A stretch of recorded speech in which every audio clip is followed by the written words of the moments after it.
Assalamualaikum warahmatullahi wabarakatuh.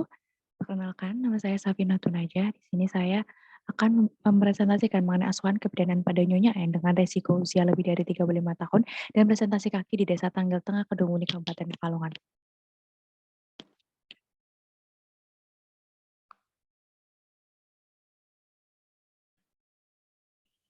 Yang pertama ada pendahuluan, yaitu penyebab kehamilan pada usia lebih dari 35 tahun diantaranya adalah ketidaksiapan finansial dalam meniti karir, kurangnya pengetahuan ibu tentang kesehatan reproduksi, dan kegagalan alat kontrasepsi. Kehamilan dengan usia lebih dari 35 tahun dapat beresiko terjadinya kelainan letak. Hal ini diduga akibat semakin memburuknya fungsi uterus dan seiring bertambahnya usia ibu yang menyebabkan uterus menjadi lebih tidak elastis untuk pergerakan janin seiring bertambahnya usia kehamilan. Kemudian ada hasil studi kasus dapatkan bahwa usia kehamilan 31 minggu sampai 40 minggu pasien tidak melakukan pemeriksaan penunjang USG. Kemudian pada saat persalinan didapatkan hasil usia kehamilan 40 minggu, janin tunggal hidup intrauterin, presentasi kaki, pembukaan 33 cm, ketuban pecah spontan, mekonium, penurunan kepala hot 1, detak jantung janin 137 kali per menit, is 3 kali 10, 40 detik. Nah, dari hasil pemeriksaan tersebut disarankan untuk dilakukan rujukan ke rumah sakit dan disarankan untuk melakukan persalinan secara seksio sesaria pada tanggal 23 Januari tahun 2022.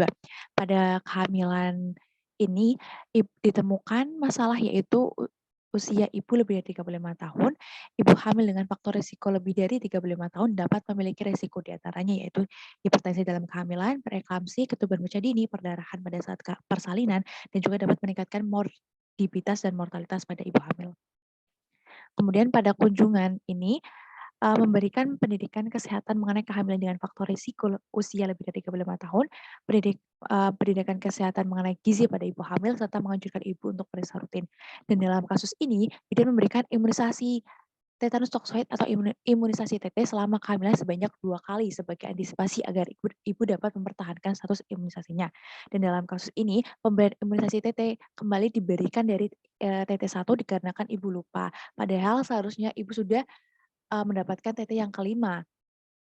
Tetapi dikarenakan ibu lupa, jadi ibunya mendapatkan imunisasi TT kembali dari yang pertama.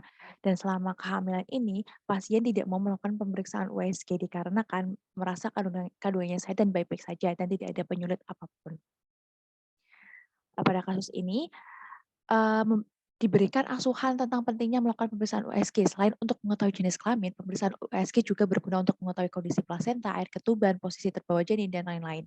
Menurut Permenkes tahun 2021, pasal 14 bahwa ibu hamil setidaknya paling sedikit melakukan 1 kali pemeriksaan USG dengan dokter spesialis atau bisa lebih jika terdapat keluhan atau indikasi untuk mendeteksi masalah atau penyulit, persiapan persalinan, perencanaan, dan persiapan rujukan. Dan kemudian pada kasus ini, bidan melakukan pengawasan awal untuk mengevaluasi kemajuan persalinan dengan pemeriksaan dalam setelah 4 jam. Kemudian dilakukan pemeriksaan setelah 4 jam, kemudian didapatkan hasil pembukaan 2 cm dengan bagian terbawah teraba kaki, kemudian pada jam 18.30 dilakukan rujukan ke rumah sakit. Dan dalam kasus ini, rujukan pada pasien adalah cara yang paling tepat agar ibu dan bayi dapat terselamatkan.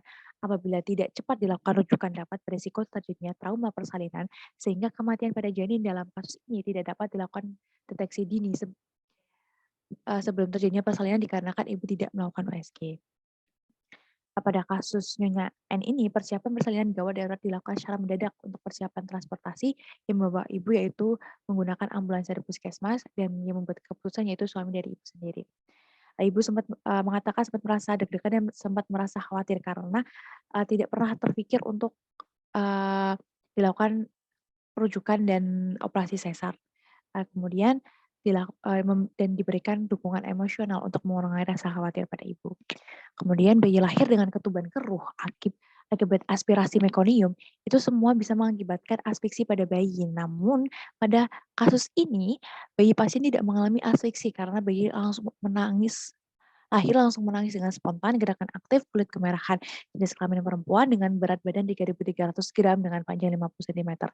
Dan plasenta lahir lengkap dengan panjang tali pusat 45 cm, kala 3 disebut juga sebagai kala uri pada Nyonya N selama 1 menit, normalnya 5 sampai 30 menit, dan setelah operasi dilakukan pemeriksaan kontraksi uterus dan didapatkan kontraksi uterus keras dan TFU 2 jari di bawah pusat.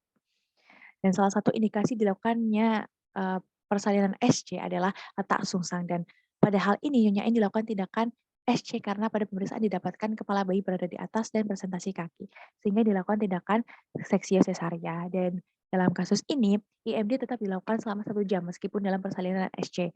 IMD atau inisiasi menyusui dini adalah memberikan ASI segera setelah lahir, biasanya dalam waktu 30 menit sampai 1 jam pasca bayi dilahirkan.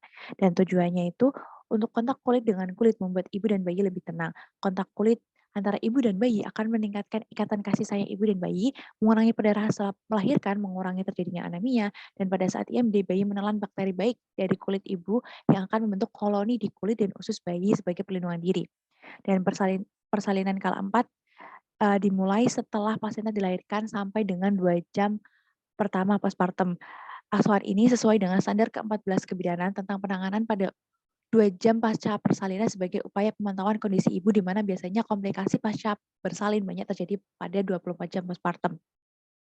Yang terakhir itu kesimpulan bahwa usia ibu pada saat hamil dapat berpengaruh terhadap kelainan letak dikarenakan semakin memburuknya fungsi uterus dan seiring bertambahnya usia ibu. Dan saran bagi pelayanan kesehatan diharapkan dapat meningkatkan kualitas pelayanan kesehatan pada pasien dan meningkatkan kemampuan dalam melakukan pemeriksaan dan penanganan pasien dalam keadaan fisiologis dan patologis, serta meningkatkan pencegahan untuk risiko pada ibu hamil, bersalin, dan nifas dengan melakukan pendekatan secara melakukan pendidikan kesehatan secara menyeluruh kepada masyarakat. Nah, kemudian sekian dari saya. Mohon maaf apabila ada kesalahan. Wassalamualaikum warahmatullahi wabarakatuh.